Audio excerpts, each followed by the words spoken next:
الذي خلق আল্লাহ পাক রব্বুল আলামিন বলেন, ও আমার বান্দারা, ও আমার বান্দিরা, তোমরা পড়ো তোমার সেই প্রভুর নামে যেই প্রভু তোমাকে সৃষ্টি করেছেন। আল্লাহ পাক রব্বুল আলামিন এই আয়াতের মধ্যে প্রত্যক্ষভাবে নবীজিকে আদেশ করেছেন, হে আমার নবী, তুমি পড়ো ওই আল্লাহর নামে যেই আল্লাহ তোমাকে সৃষ্টি করেছেন। পরোক্ষভাবে আল্লাহ পাক রব্বুল আলামিন সমস্ত মুসলিমকে, সমস্ত মানব জাতিকে আল্লাহ পাক হুকুম করতেছেন, তোমরা পড়ো সেই আল্লাহর নামে যেই আল্লাহ তোমাদেরকে সৃষ্টি করেছেন। সবাই বলি আল্লাহু আকবার। এই আয়াতের মধ্যে আল্লাহ পাক রব্বুল আলামিন বললেন, তোমরা পড়ো তোমার প্রভুর নামে যিনি তোমাকে সৃষ্টি করেছেন। এই আয়াত যে আল্লাহ পাক নাযিল করেছেন সমস্ত মানব জাতির জন্য, সমস্ত মানব জাতির জন্য নাযিল করলেও সবাই তো আল্লাহকে মানে না, সবাই তো কোরআনকে মানে না, সবাই তো ইসলামকে মানে না। তার মধ্যেও যারা মানে মুসলমান, মুসলমানদের মধ্যেও সবাই কিন্তু নামাজ কালাম ঠিক মতো পড়ে না। আল্লাহ পাক যে বললেন, তোমরা পড়ো তোমার প্রভুর নামে যেই প্রভু তোমাকে সৃষ্টি করেছেন, এই আয়াতের উপর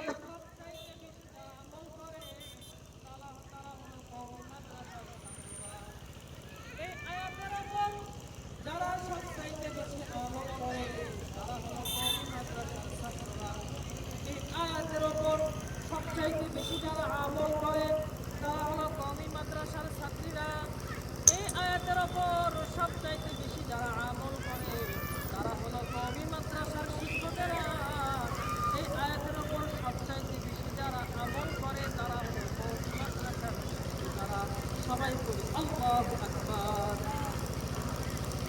যে আয়াতখানা পড়েছি, এই আয়াতের মধ্যে আল্লাহ পাক পড়ার কথা বলেছেন। এখন কথা হলো আমরা কি পড়ব? আল্লাহ পাক যা পড়তে বলেছেন তাই পড়ব। আমরা কি পড়ব? আল্লাহ পাক যা পড়তে বলেছেন আমরা তাই পড়ব।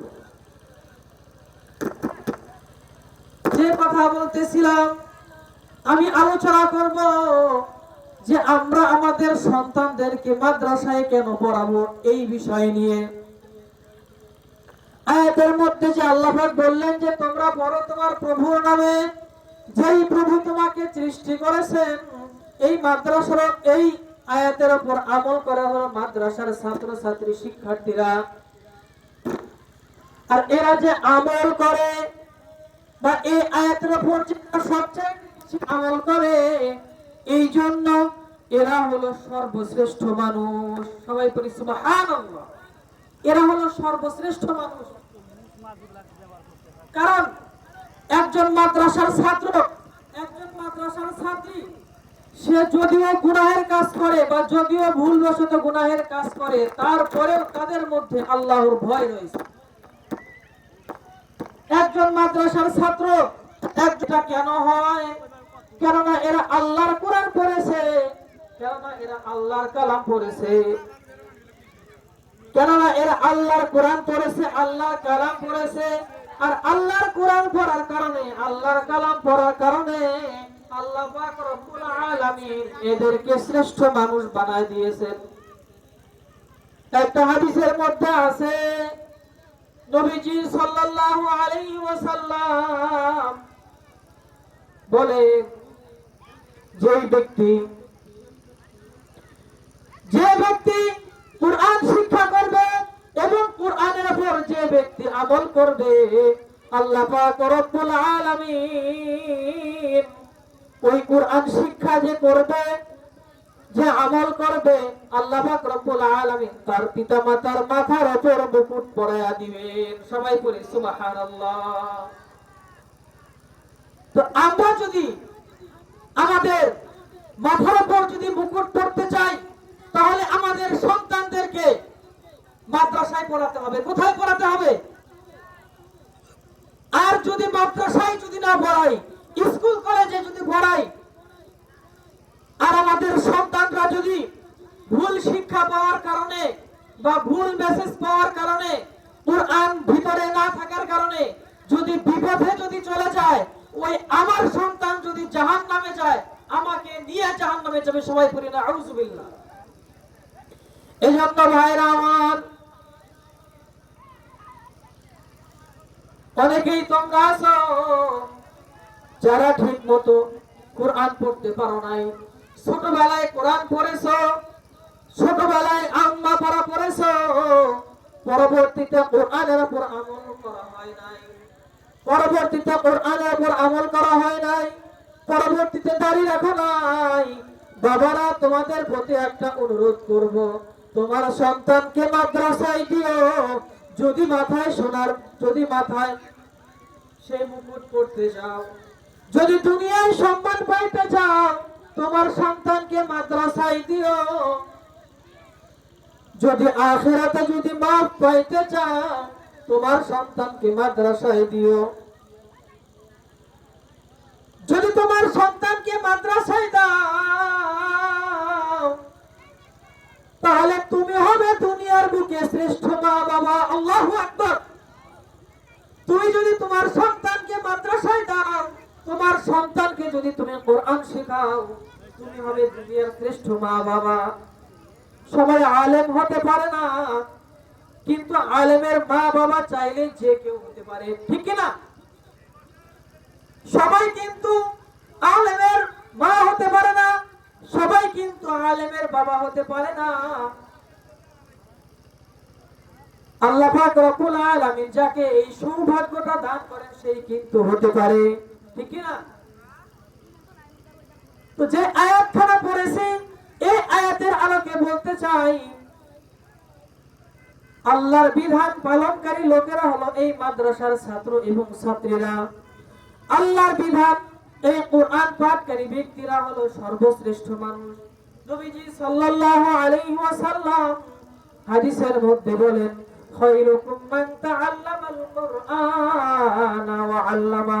তোমাদের মধ্যে তারা সর্বশ্রেষ্ঠ যারা নিজে কোরআন শিক্ষা করে এবং অন্যকে কোরআন শিক্ষা করায়। হাদিসের ভাষা এটা পাইলাম, শ্রেষ্ঠ হওয়ার জন্য কোরআন শিখতে হবে নয়, কোরআন শিখাতে হবে। আমরা যদি আমার সন্তানদেরকে যদি কোরআন শিক্ষা দেই, সে যদি কোরআন শিক্ষা করার কারণে, কোরআনের উপর আমল করার কারণে সে যদি জান্নাতে যায়, ও আমার বাবা, সে যদি জান্নাতে যায়, সে যদি জান্নাতবাসী হয়, আমাকে আপনাকে রেখে কিন্তু জান্নাতে যাবে না। এজন্য বলতে চাই, ও আমার বাবারা, ও আমার মায়েরা, ও আমার মায়েরা, পরকালে যদি মুক্তি চাও, আল্লাহর কাছে যদি ক্ষমা পাইতে চাও, তাহলে সন্তানকে মাদ্রাসায় দিও। আমি আপনি কিন্তু সকাল 9টার আগে ঘুম থেকে উঠি না, ঠিক না? সকাল 9টা বাজে আমরা ঘুম থেকে উঠি না, সকাল 8টা বাজে আমরা ঘুম থেকে উঠি না। অথচ এই মাদ্রাসার ছাত্ররা ভোর রাত্রিতে উঠে, যেই সময় সমস্ত দোকানপাট সমস্ত কিছু বন্ধ হয়ে যায়, সেই সময় এই মাদ্রাসার ছাত্ররা ওঠে। আল্লাহু আকবার।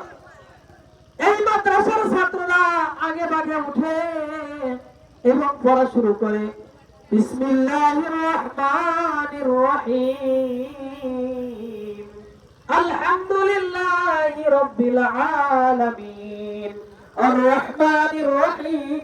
এভাবে তারা কোরআনের শুরু থেকে শেষ পর্যন্ত পড়ে, নয়তো শুরু থেকে পড়ে, নয়তো মাঝখান থেকে পড়ে, নয়তো শেষ থেকে পড়ে। মাদ্রাসার ছাত্ররা, মাদ্রাসার ছাত্রীরা সবার আগে ঘুম থেকে উঠে এবং তারা হয়তো কোরআন পড়ে, নয়তো তাহাজ্জুদ পড়ে। সবাই বলি আল্লাহু আকবার। ও আমার বাবা, ও আমার মা, ও আমার ভাই, তুমি কিন্তু তাহাজ্জুদ পড়তে পারো না, কিন্তু তোমার সন্তান যদি তাহাজ্জুদ পড়ে, তোমার জন্য কিন্তু অবশ্যই দোয়া করবে, ঠিক না?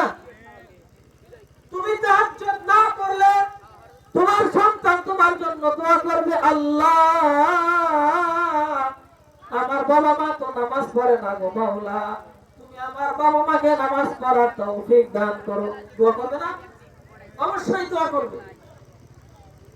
এজন্য আমার ভাইরা, আমার মায়েরা, আমার বাবারা, তুমি তাহাজ্জুদ কিন্তু পড়তে পারো না, কিন্তু তোমার সন্তান যদি তোমার জন্য নামাজ পড়ে, তোমার জন্য যদি দোয়া করে, হতে পারে একদিন তোমাকে আল্লাহ পাক রব্বুল আলামিন তাহাজ্জুদ গুজার বানায় দিবেন। হতে পারে আল্লাহ পাক রব্বুল আলামিন ওই তোমার সন্তানের দোয়ার উসিলায় তোমার পুরাতন, তোমার আগের সমস্ত গুনাহ খাতাগুলোকে মাফ করিয়া দিবেন। ও আমার বাবারা, ও আমার মায়েরা, তোমাদের দুই হাত ধরে বলে যাই গো বাবারা, একটা সন্তানকে মাদ্রাসায় দিও, তুমি তো আখিরাতে সুখে থাকবা। এবং তোমার বাবা মা যদি কবরে গিয়ে থাকে, তোমার সন্তান তার জন্য দোয়া করবে, ঠিক না? তোমার সেই সন্তান তোমার জন্য দোয়া করবে, তোমার বাবা মার জন্য দোয়া করবে, আল্লাহর কাছে নামাজ পড়বে, কোরআন তেলাওয়াত করবে, তোমার জন্য সর্বপ্রথম তোমার জন্য দোয়া করবে বাবা। এজন্য যদি আখিরাতে এবং দুনিয়ায় যদি ভালো থাকতে চাও, তোমার সন্তানকে মাদ্রাসায় দিও। একজন সন্তান সে ফজরের আগে ঘুম থেকে ওঠে, 4টার সময় ঘুম থেকে উঠে তাহাজ্জুদ পড়ে, কোরআন পড়ে, দোয়া করে, সে মা বাবার জন্য দোয়া করে, দাদা দাদির জন্য দোয়া করে, নানা নানির জন্য দোয়া করে, সমস্ত আত্মীয় স্বজনের জন্য দোয়া করে, সমস্ত মুসলিম উম্মাহর জন্য দোয়া করে। তারপরে তারা কোরআন শরীফ পড়তে বসে যায়। কোরআন শরীফ পড়তে বসে যাওয়ার পরে কোরআন শরীফ পাঠ করতে থাকে। কোরআন শরীফ যখন পাঠ করে, তোমার ওই সন্তান যদি বালেগ হয়ে থাকে, তাহলে তো তার আমলনামায় সওয়াব যাবে। আর তোমার সন্তান যদি না বালেগ হয়ে থাকে, আমার বাবা ও আমার মা, তুমি যদি তোমার সন্তানকে মাদ্রাসায় দাও, তোমার ওই সন্তান যদি না বালেগ হয়ে থাকে, যত হরফ কোরআন পড়বে, তত হরফ তোমার আমলনামায় গিয়ে জড়ো হবে। সুবহানাল্লাহ। তো তুমি কিন্তু নামাজ পড়তেছো না, তারপরেও তোমার আমলনামার মধ্যে সওয়াব যাইতেছে। ও আমার বাবা, ও আমার মা, এই দুনিয়ায় যদি ভালোভাবে যদি বাঁচতে চাও, তার জন্য তোমার সন্তানকে মাদ্রাসায় দিও। কেননা তোমার সন্তান নাবালেগ অবস্থায় যা আমলনামায় লেখা হবে। আল্লাহু আকবার। মাদ্রাসার ছাত্র কোরআন তেলাওয়াত করতে থাকে, কোরআন পড়তে থাকে, কোরআন পড়ার পর সে ফজরের নামাজ পড়ে। কিসের নামাজ পড়ে ভাই? ফজরের নামাজ পড়ে।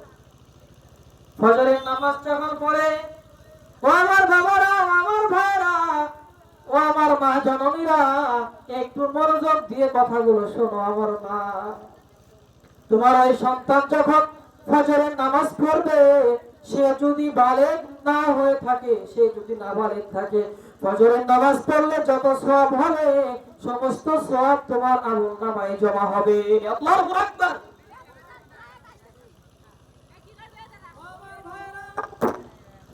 ও আমার বাবারা, ফজরের নামাজ পড়বে, ربنا آتنا في الدنيا حسنة وفي الآخرة حسنة وقنا عذاب النار। এই দোয়া করবে, তারপরে সে পড়বে রব্বিরহামহুমা কামা রাব্বায়ানি সগীরা। আল্লাহু আকবার বলো। দোয়া করবে আর বলবে রব্বিরহামহুমা কামা রাব্বায়ানি সগীরা। এই দোয়া যখন করবে, এই দোয়ার অর্থ হলো, হে আল্লাহ, আপনি আমার পিতা মাতার উপর রহম করুন, যেভাবে তারা আমার ছোটকালে, আমি যখন ছোট ছিলাম তখন যেমনি আমার উপর রহম করেছেন। হে আল্লাহ, আপনি আমার মা বাবার উপর রহম করুন, ওই নাবালেগ বাচ্চা দোয়া করতে দেরি হতে পারে, আল্লাহর দরবারে কবুল হতে দেরি হবে না। সুবহানাল্লাহ। ওই তারপর দোয়া করবে, তারপর যখন সূরা ইয়াসিন পড়বে, নবীজি সাল্লাল্লাহু আলাইহি ওয়াসাল্লাম বলেন, যে ব্যক্তি একবার সূরা ইয়াসিন তেলাওয়াত করবে তার আমলনামায় 10 বার কোরআন খতমের সওয়াব লেখা হয়ে যাবে। তো আমার বাবা, আমার মা, তোমার সন্তান যখন সূরা ইয়াসিন তেলাওয়াত করবে, তুমি কিন্তু কোরআন শরীফ পড়তে পারো না বাবা, তুমি কিন্তু কোরআন শরীফ দেখতে পারো না। তুমি যেই সময় ঘুমের মধ্যে ব্যস্ত থাকো, সেই সময় তোমার নাবালেগ সন্তান কোরআন শরীফ পড়ার কারণে তোমার আমলনামায় সওয়াব লেখা হবে। সূরা ইয়াসিন যখন শেষ হবে, সূরা ইয়াসিন শেষ হওয়ার পরে তোমার সন্তান আবার কোরআন হাতে নিয়ে বসে যাবে, তোমার সন্তান আবার কোরআন হাতে নিয়ে বসে যাবে। যে কোরআন পড়তে পারে সে কোরআন পড়বে, যে কোরআন পড়তে পারে না, যে আম্মা পড়া পড়তে পারে সে আম্মা পড়া পড়বে, আর যে আম্মা পড়া পড়তে পারে না সে কায়দা পড়বে। এই পড়ার কারণে তোমার আমলনামার মধ্যে সওয়াব হবে। সূরা ইয়াসিন তোমার সন্তান শেষ করবে, সূরা ইয়াসিন শেষ করার পরে তোমার, কেননা তারা তাদের সন্তানদেরকে দ্বীন শিক্ষা দিচ্ছে, বা খাবার খাওয়ার যখন শুরু করে সর্বপ্রথম বলে বিসমিল্লাহি ওয়া আলা বারাকাতিল্লাহ, ঠিক কি না? এই দোয়া পরে খাবার খায়, শয়তান তাদের উপর আসর করতে পারে না। ও আমার বাবা, ও আমার ভাই, ও আমার মা, তুমি যে খাবার খাও কয়দিন বিসমিল্লাহ পড়ো, কয়দিন বিসমিল্লাহ পড়ো, কয়দিন আল্লাহর নাম নিয়ে খাবার শুরু করো। ওই ছাত্রটা যখন বিসমিল্লাহ বলে খাবার খায়, বিসমিল্লাহ বলে খাবার খাওয়ার পর শেষে বলে আলহামদুলিল্লাহ, কি বলে? আলহামদুলিল্লাহ বলে। কিন্তু আমার বাবা, তুমি কয়দিন আলহামদুলিল্লাহ বলো? তুমি তো বলো না। কিন্তু তোমার